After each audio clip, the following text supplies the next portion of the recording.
Assalamualaikum warahmatullahi wabarakatuh. Selamat sore semuanya. Pada kesempatan kali ini, kita akan membahas materi mengenai pengelolaan satuan pendidikan. Nah, sebelum kita mulai, perkenalkan dulu, nama saya Iwan Salih Hamonangan Daulay. Saya dari Prodi Pascasarjana Administrasi Pendidikan semester 3. Untuk itu, mari kita simak video ini. Terima kasih. Baik, yang pertama sekali adalah kita harus mengetahui terlebih dahulu apa pengertian dari satuan pendidikan. Di materi ini saya mendapatkan ada 3 pengertian. Yang pertama dari Sucipto pada tahun 2002 yang dimana beliau menyatakan bahwa satuan pendidikan itu merupakan organisasi yang dibentuk untuk melaksanakan kegiatan pendidikan secara teratur dan terstruktur dalam rangka mencapai tujuan pendidikan. Kemudian ada juga pendapat dari Mulyasa pada tahun 2004 yang dimana beliau mengatakan bahwa satuan pendidikan adalah tempat penyelenggaraan kegiatan belajar mengajar yang terencana dan terarah guna mendidik peserta didik agar memiliki pengetahuan, keterampilan, dan sikap yang sesuai dengan tujuan pendidikan nasional. Kemudian yang terakhir adalah berdasarkan Undang-Undang Sistem Pendidikan Nasional Nomor 20 Tahun 2003 yang berbunyi kelompok pelayanan pendidikan yang menyelenggarakan pendidikan pada jalur formal, non-formal, dan informal pada setiap jenjang dan jenis pendidikan. Baik, kemudian mengenai pentingnya pengelolaan satuan pendidikan. Yang pertama itu adalah untuk meningkatkan kualitas pendidikan itu sendiri, yaitu adanya peningkatan standar pembelajaran. Nah, di sini ada pengelolaan yang baik, berarti memastikan bahwa proses pembelajaran berjalan sesuai dengan standar yang ditetapkan. Kemudian juga ada pengembangan guru dan tenaga pendidik. Melalui pengelolaan yang baik, guru dan tenaga pendidik dapat terus berkembang secara profesional. Kemudian pengelolaan satuan pendidikan juga bisa menciptakan efisiensi penggunaan sumber daya. Nah, di sini cakupannya salah satunya adalah pengelolaan anggaran, kemudian ada juga pemanfaatan fasilitas. Nah, jadi pengelolaan keuangan yang efektif itu bisa memastikan bahwa anggaran pendidikan digunakan dengan tepat, yaitu bisa memprioritaskan kebutuhan utama dan menghindari pemborosan. Juga ada tadi pemanfaatan fasilitas. Nah, di sini pengelolaan yang efisien itu memastikan bahwa fasilitas dan sumber daya yang tersedia di satuan pendidikan dimanfaatkan secara optimal untuk mendukung proses belajar mengajar. Yang ketiga yaitu meningkatkan akuntabilitas dan transparansi ya. Nah, jadi di sini ada pertanggungjawaban kinerja, yaitu pengelolaan satuan pendidikan yang baik menciptakan sistem yang transparan dan akuntabel, di mana setiap komponen lembaga pendidikan bertanggung jawab atas tugas dan kinerjanya. Kemudian juga ada transparansi keuangan. Nah, di sini transparansi dalam pengelolaan keuangan mencegah terjadinya penyalahgunaan dana dan meningkatkan kepercayaan stakeholder termasuk orang tua maupun masyarakat. Kemudian yang keempat adalah meningkatkan partisipasi dan keterlibatan masyarakat. Nah, di sini ada kolaborasi dengan komunitas, kemudian adanya peningkatan kepercayaan. Dengan manajemen yang transparan dan partisipasif, masyarakat cenderung lebih percaya dan mendukung satuan pendidikan yang pada gilirannya berdampak positif pada perkembangan institusi tersebut. Kemudian, yang kelima adalah mendukung pencapaian tujuan pendidikan nasional, yang dimana ada penerapan kurikulum nasional. Di sini pengelolaan yang baik dapat memastikan bahwa kurikulum nasional diterapkan dengan benar sehingga tujuan pendidikan nasional dapat tercapai. Kemudian ada evaluasi dan pengembangan berkelanjutan. Pengelolaan pendidikan yang efektif memungkinkan evaluasi terus-menerus terhadap metode dan hasil pendidikan sehingga selalu ada perbaikan dan kelanjutan. Kita lanjut ke slide berikutnya. Oke, kita lanjut, yaitu tentang kerangka pengelolaan satuan pendidikan. Yang pertama yaitu di bidang perencanaan atau planning. Nah, ini mencakup mengenai visi, misi, dan tujuan. Kemudian ada juga rencana strategis gitu ya, bagaimana kita mengembangkan rencana yang mencakup kebijakan, program, dan sebagainya. Kemudian juga kita ada nanti membuat rencana operasional, yaitu menyusun rencana kerja tahunan yang terperinci ya, mencakup kegiatan, anggaran, sumber daya, dan jadwalnya. Kemudian yang kedua adalah pengorganisasian. Nah, di sini juga terdapat struktur organisasi. Kita membangun struktur organisasi itu yang jelas ya, mencakup pembagian tugas dan tanggung jawab. Kemudian pembagian tugas dan fungsi. Nah, di sini kita mengalokasikan peran dan fungsi kepada setiap komponen yang ada. Kemudian nanti juga kita harus saling koordinasi antar unit. Kemudian selanjutnya adalah pelaksanaan atau actuating. Nah, di sini kita melakukan implementasi dari program, yaitu melaksanakan program dari kegiatan pendidikan yang telah direncanakan sesuai dengan jadwal dan alokasi sumber daya.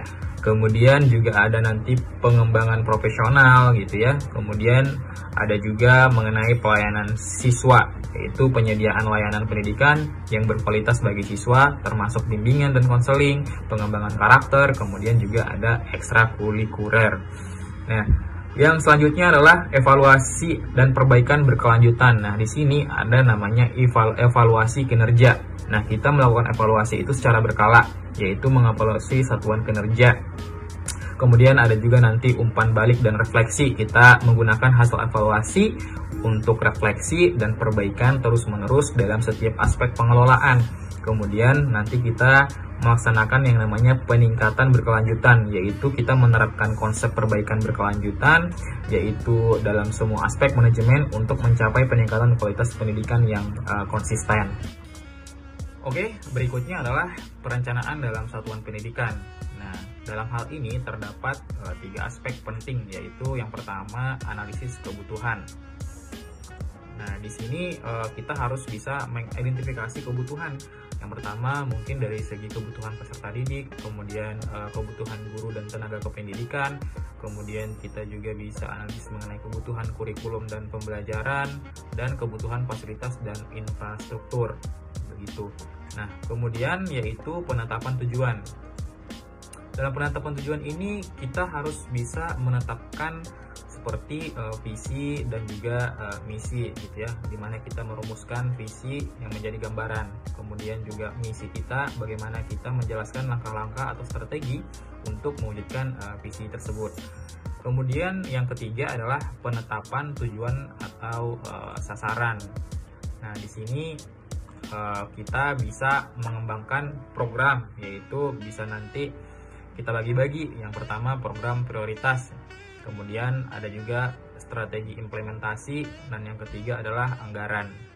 Oke, kita lanjut, yaitu pengorganisasian satuan pendidikan. Nah, di sini terdapat struktur organisasi sekolah gitu ya. Nah, dalam struktur organisasi ini kita ada namanya pembentukan struktur organisasi. Mungkin mencakup dari kepala sekolah, wakil kepala sekolah, koordinator bidang studi, dan lain sebagainya. Kemudian juga di sana nanti ada hierarki dan wewenang gitu ya, yaitu menetapkan hierarki yang jelas di dalam organisasi. Kemudian nanti ada pembagian tugas dan tanggung jawab, yaitu tugas pokok dan fungsi, kemudian juga ada delegasi tugas gitu. Kemudian pembagian tugas dan wewenang, dan selanjutnya adalah hubungan antar komponen sekolah. Nah, di sini hubungan antar komponen sekolah itu sangat penting sekali gitu ya. Nah, di sini dalam satu pendidikan dapat berjalan lebih efektif dengan setiap komponen organisasi itu berfungsi optimal dalam mendukung tercapainya tujuan pendidikan. Jadi pengorganisasian yang jelas juga membantu menciptakan lingkungan kerja yang lebih teratur dan meningkatkan kerjasama antar pihak dalam satuan pendidikan. Oke, kita lanjut ke bagian berikutnya, yaitu pelaksanaan program pendidikan. Nah, di sini ada 3 bagian ya. Yang pertama implementasi kurikulum. Nah, implementasi kurikulum ini dia ada namanya perencanaan pembelajaran. Nah, di sini ada namanya RPP, yaitu rencana pelaksanaan pembelajaran. Nah, guru menyusun RPP gitu. Kemudian ada pemetaan kompetensi dasar atau KD. Kemudian pelaksanaan pembelajaran, bagaimana metode pembelajaran, kemudian bagaimana penggunaan media pembelajaran, dan pembelajaran inklusif. Kemudian penilaian dan evaluasi, nanti ada penilaian formatif dan sumatif, dan evaluasi kurikulum. Kemudian yang kedua adalah pengelolaan kegiatan belajar mengajar. Nah, di sini ada namanya perencanaan KBM ya, atau kegiatan belajar mengajar. Kemudian ada pelaksanaan KBM, manajemen kelas, penerapan strategi pembelajaran, penggunaan teknologi dalam pembelajaran, dan sebagainya. Kemudian evaluasi kegiatan belajar mengajar. Nah, yang ketiga adalah pengelolaan sarana dan prasarana. Nah, di sini perencanaan sarana dan prasarana itu meliputi inventarisasi aset, kemudian perencanaan pengembangan, seperti fasilitas olahraga dan lain-lain. Kemudian pemeliharaan dan penggunaan sarana. Nah, di sini ada penggunaan berkala, kemudian pengaturan penggunaan.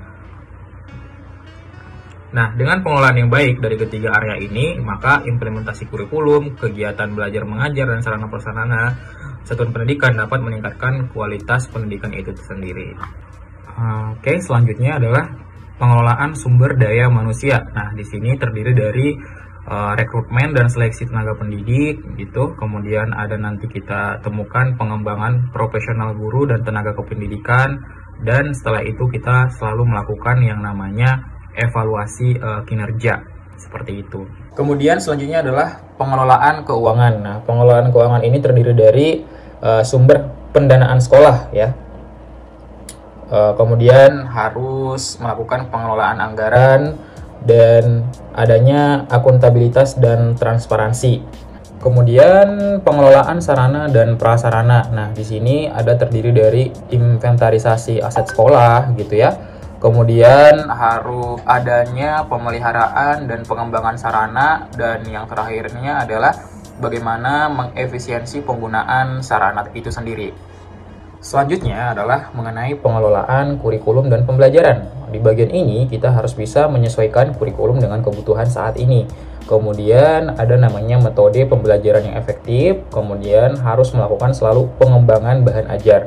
Oke, kemudian yang berikutnya mengenai pengelolaan hubungan dengan masyarakat. Nah, di sini kita harus bisa menjalin kerjasama yang baik dengan orang tua siswa. Itu udah seharusnya gitu ya. Kemudian harus ada juga hubungan baik dengan komite sekolah, dan harus terlihat jelas bagaimana peran sekolah di dalam masyarakat.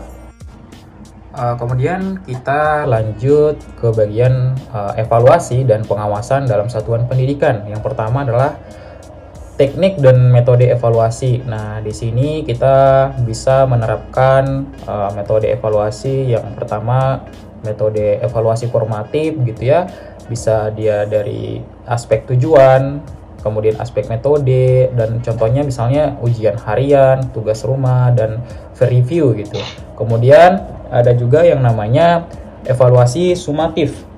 Nah, sumatif ini bisa dia metodenya pencapaian hasil belajar di akhir periode tertentu.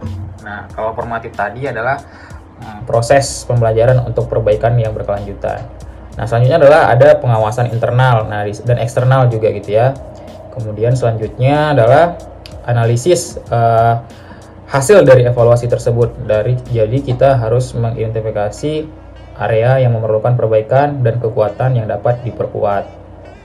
Selanjutnya ada inovasi dalam pengelolaan satuan pendidikan. Nah, di bagian ini kita harus bisa menggunakan teknologi dalam manajemen sekolah dengan sebaik-baiknya gitu ya. Terus harus selalu ada inovasi dalam pembelajaran, jadi tidak stuck seperti itu aja setiap saat. Dan ada beberapa menerapkan contoh praktek terbaik di dalam pembelajaran.